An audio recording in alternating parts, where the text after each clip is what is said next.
L'exposition Parfums de Chine, la culture de l'encens au temps des empereurs est un projet qui remonte à 2015. C'est le fruit d'une rencontre avec le directeur du musée de Shanghai, le musée Tchernouski, le musée des arts asiatiques de la ville de Paris, et pendant plus de 2 ans, nous avons travaillé ensemble pour réaliser cette exposition originale sur ce thème nouveau.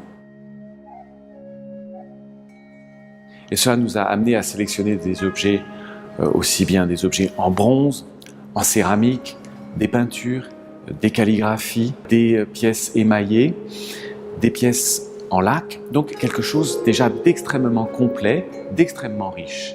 En même temps que des objets, on peut voir des peintures où on voit des personnages très différents, des lettrés, des moines, des dames dans le gynécée, qui sont en train de faire brûler du parfum, de profiter ou d'utiliser des parfums. Mais pour aller jusqu'au bout de ce projet, il fallait aussi que notre public puisse ressentir, avoir une véritable expérience olfactive.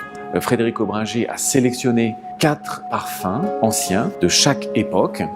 Il a aussi proposé des conversions pour les proportions. Et à partir de ces recettes, François Demachy, il a essayé de réinterpréter ces recettes anciennes pour s'en approcher le plus possible. Et il a créé un parfum qui est inspiré par la culture chinoise ancienne, mais qui soit adapté au goût contemporain. On s'aperçoit qu'il n'a fait qu'ajouter 3 ingrédients à une recette de la dynastie des Qing qui était utilisée dans la cité interdite par l'impératrice. Guihua, Molihua. En ajoutant ces quelques notes, d'un seul coup, on a l'impression d'un parfum beaucoup plus contemporain, très proche de notre sensibilité. Pour faire cette exposition, j'ai aussi utilisé certaines de mes expériences en Chine. Donc, en tant que spécialiste de la peinture, j'avais déjà remarqué le rôle énorme de la culture de l'encens à l'intérieur de cette culture plus vaste qui est la culture de la Chine ancienne. L'observation au fur et à mesure des années et des voyages m'ont permis de noter cette renaissance de la culture de l'encens, très notable depuis 5 ou 6 ans en Chine. Et cela m'a donné envie de faire une grande exposition pour justement raconter la totalité de cette histoire depuis l'époque des Han jusqu'à la fin de la dynastie des Qing.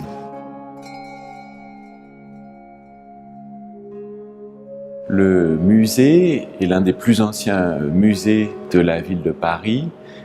Il a été créé par Henri Tchernouski au retour de son voyage en Asie au XIXe siècle, au début des années 1870. Et donc, cette maison, cet hôtel particulier a été créé pour montrer des collections. Le lieu le plus original du musée, c'est la grande salle au premier étage où Henri Tchernouski a choisi d'exposer ses collections d'art asiatique autour d'un Bouddha monumental. Pendant plus de 100 ans d'histoire des expositions, la moitié des expositions étaient consacrées à l'art chinois. Et ils ont été consacrés à la fois à la Chine ancienne, mais aussi depuis le milieu du XXe siècle, très souvent à la peinture moderne et contemporaine. Alors cette expérience, elle s'est poursuivie avec des échanges très nombreux avec les musées chinois depuis les années 90, dans le cadre de la réforme Geige-Kaifang. Ces échanges très intenses avec les musées chinois, ils font partie de notre histoire et bien sûr, nous espérons qu'ils vont se multiplier à l'avenir.